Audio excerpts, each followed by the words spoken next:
This video might get taken down because you cannot find the answer to this question anywhere on the internet. Nowhere. I've been wondering the answer to this question for the majority of my entire life, and I finally found it in this one book. And the question is, who owns the Federal Reserve? What is the power behind the Fed that makes them feel entitled enough to act like they aren't beholden to the president, that they don't answer to the president, that they could just, figuratively slap the president in the face? The Fed is out of control. The Fed has gone crazy. Jerome Powell is not making it easy. What are they talking about here? Greenspan saying he's irrelevant? There is no other agency of government which can overrule actions that we take. Bernanke acting like he's not accountable for knowing where $500 billion went? Which ones? I don't know. $500 billion and you don't know who got the money? Jerome Powell saying that he can't be fired by President Trump? If he asked you to leave, would you go? No, not permitted under the law. Not what? Not permitted under the law. Who the hell does the Fed actually answer to? And don't say Congress. That's what it says on paper, but they don't act that way. Neither does Congress. Don't get it twisted, guys. This is the most powerful institution in the world. It single-handedly controls how much money is in the economy, controls the interest rates you pay on your mortgage, on your student loans, on your car payments. And the worst part is, it's neither federal nor a reserve. What do I mean by that? It's not a government organization, and they don't have any money. But they've created $21 trillion out of thin air and added it to the economy. What do you think that does to the value of your money? I'll tell you what it does. Since the Federal Reserve was created in 1913, the value of the dollar has went down by 95%. Disgusting. They pillaged us. And it was 7 men who controlled an estimated 25% of the money in the world. Again, 7 men whose net worths equaled 25% of all the money in the world secretly got together and pulled a fast one on us. I'm going to tell you exactly how they did that today and who owns it, because it has shareholders like a company, but only a select few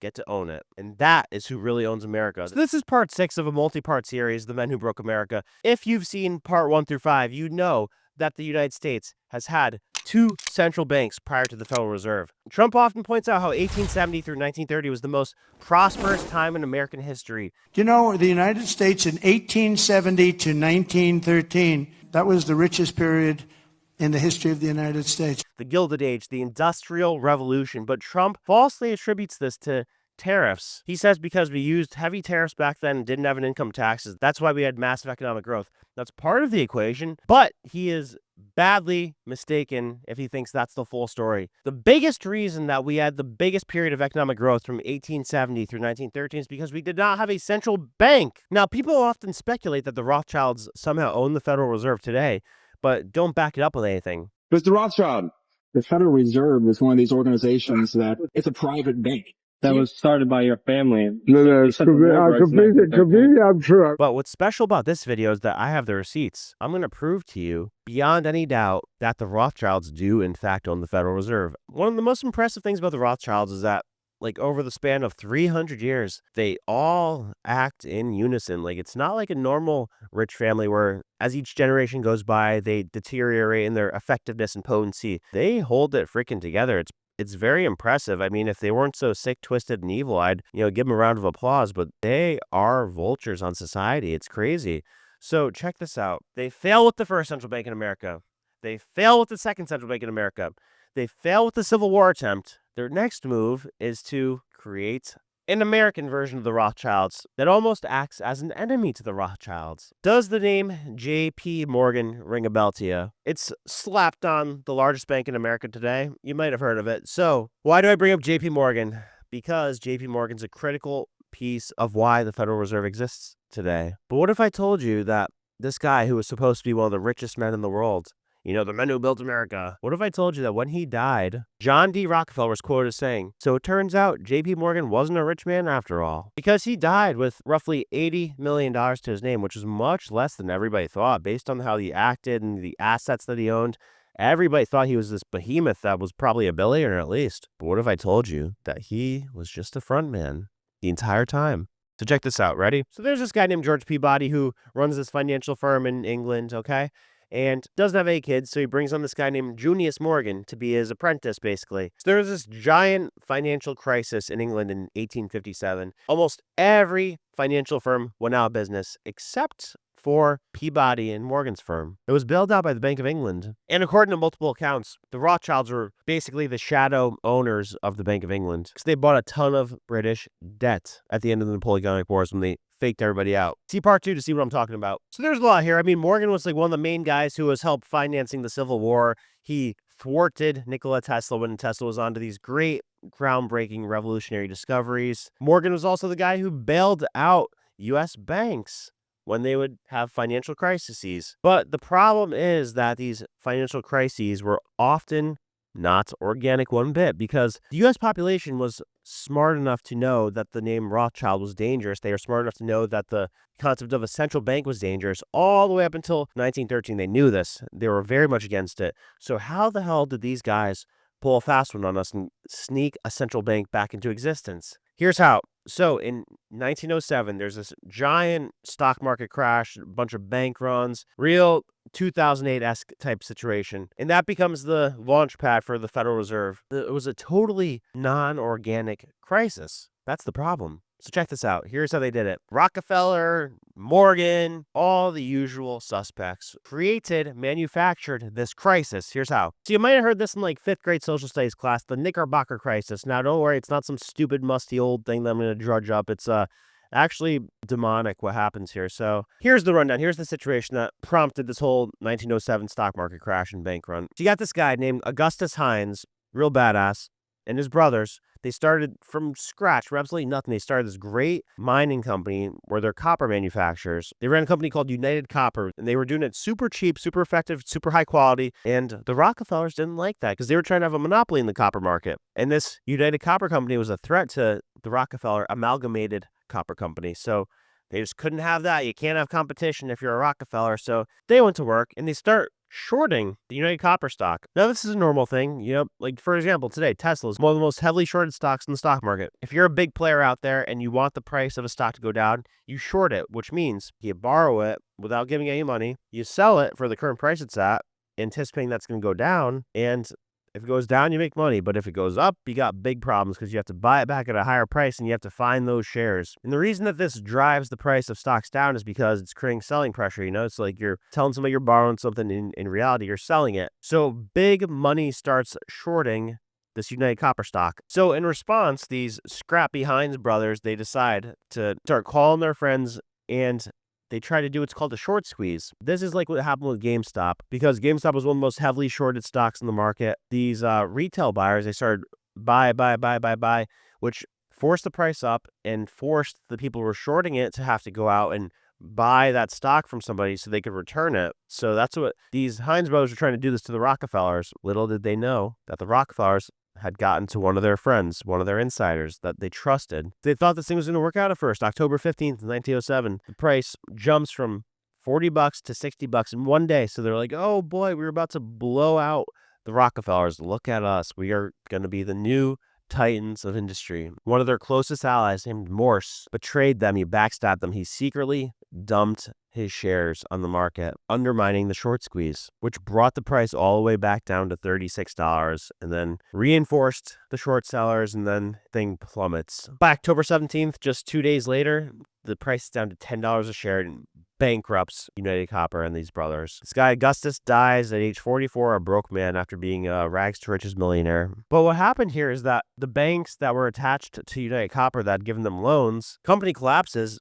It triggers a series of bank collapses because it's a pretty sizable company and wasn't helped by the media reports that were coming out that were being kind of fueled by the Rockefeller interests and the Morgan interests. So when this bank run is happening that is fueled by false newspaper reports that are pushed by Morgan, the U.S. Treasury and the president, Theodore Roosevelt, go to Morgan and say, what do we do? Kind of like how the Fed taps BlackRock today during financial crisis to be its advisor or its like contractor to see what to do during the financial crisis. That's what they did with Morgan. So here's what JP Morgan does in response to this. In November 1907, he imports $100 million worth of gold from England to the United States. Now, do you think some strings come attached with that? And remember, it is certain beyond any reasonable doubt that JP Morgan was a Rothschild agent. He even went as far as to pretend that he was anti-Semitic to try to give off the sense that he was rivals with them rather than being their underlink frontman. So Morgan and his friends create this crisis. Then he gets the power to import gold from Europe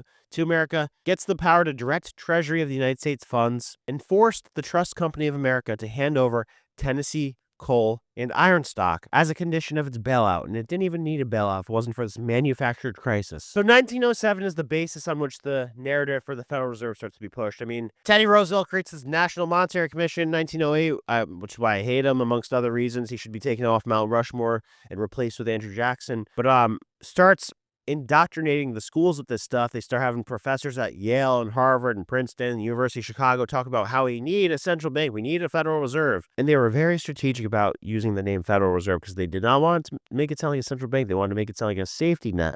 According to Eustace Mullins, Senator Robert L. Owen had identified Kuhn and Loeb as the representative bank of the Rothschilds in the United States. Okay? So Kuhn and Loeb equals Rothschilds. That's about as clear cut as you can get. There's no two ways about it. Kuhn Loeb is Rothschild, okay? So remember that. JP Morgan is Rothschild, okay? So Kuhn Loeb and JP Morgan, those are both Rothschild representatives because their name was poison, toxic in America by this time. All right, so here are the men who met at Jekyll Island. This meeting included 5 men who represented about 25% of the money in the world. And each of them have a relationship with either JP Morgan, John D. Rockefeller, Kuhn and Loeb, or the Rothschilds directly. Paul Warburg, partner at Kuhn and Loeb. Henry P. Davidson, senior partner at JP Morgan. Frank Vanderlip, president of the National Citibank of New York, which is now Citibank. The biggest shareholder in this bank is William Rockefeller. Nelson Aldrich, Senate Majority Leader, married to Rockefeller. Benjamin Strong, representative of JP Morgan, and later the first governor of the New York Fed. They basically drew up this legislation and rammed it through Congress on Christmas Eve when nobody was there.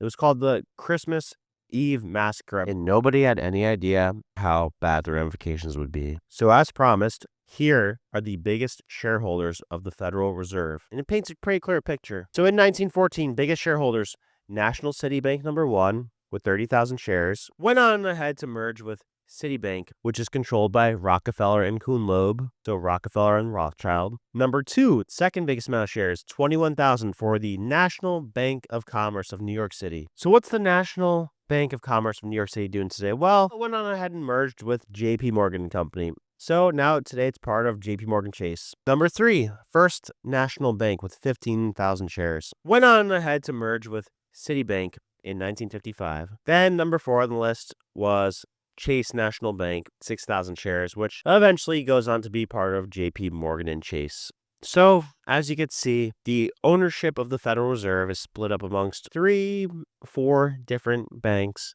And the ownership of those banks, I mean, yeah, take a look on paper, it'll tell you BlackRock, State Street, Vanguard, but if you really trace its roots back, it's a mix of Rothschild, Rockefeller, Morgan, and they do a very good job at disguising this. I mean, if you look this up on the internet, you don't find it anywhere, but that's why we're tearing through this book by Eustace Mullins in the future in the Forbidden Book Society. The Federal Reserve Conspiracy, it's called. This guy did groundbreaking research. I think the book was banned in certain places, so it's literally a forbidden book. Uncovers all this stuff, and it's really a small group of people that controls the banking industry. You know, the real screwed up thing, too, is that these aren't one-offs. This has been happening for the last 200 years. Like, every financial crisis is tied to a smash and grab operation by these few families. Here's a real creepy thing that Mullins says. He says, despite losing its colonial empire and military dominance, London became the preeminent global financial center, largely through the capacity to execute massive dollar transactions enabled by the U.S. Federal Reserve. London's dominance was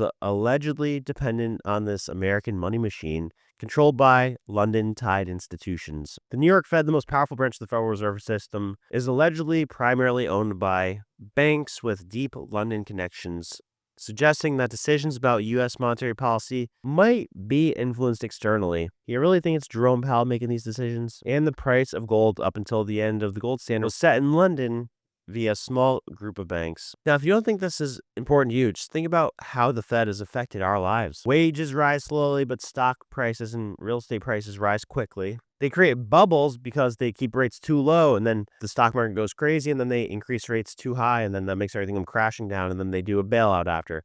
Same thing that happened in the Great Depression, same thing that happened in 2008, same thing that happened before and after COVID, and it's the same thing that's happened in the last 200 years. So to say it's not intentional would be absurd, in my opinion. And people often ask me, what would Trump have to do to be the best president of all time? I'll tell you what he would have to do to be the second best president of all time, at the very least. He has to end the Fed, and I haven't heard him mention it yet, so that's definitely disappointing. But if he even wants a chance of being considered the second best president in the world, Trump must end the Fed. Now, if you think this was crazy, wait till you see what's in the next episode. We haven't even touched World War I yet and the impact of the Federal Reserve and the Rothschilds in World War I. It is disgusting, but if you want to know more quickly than just have me release the video on this channel, check out the Forbidden Book Society on Circles in the Minnect app. The link is in the description. I will see you there, and you will get the full breakdown of everything I did to put this information together and thorough summary of everything I learned from the precious, precious book.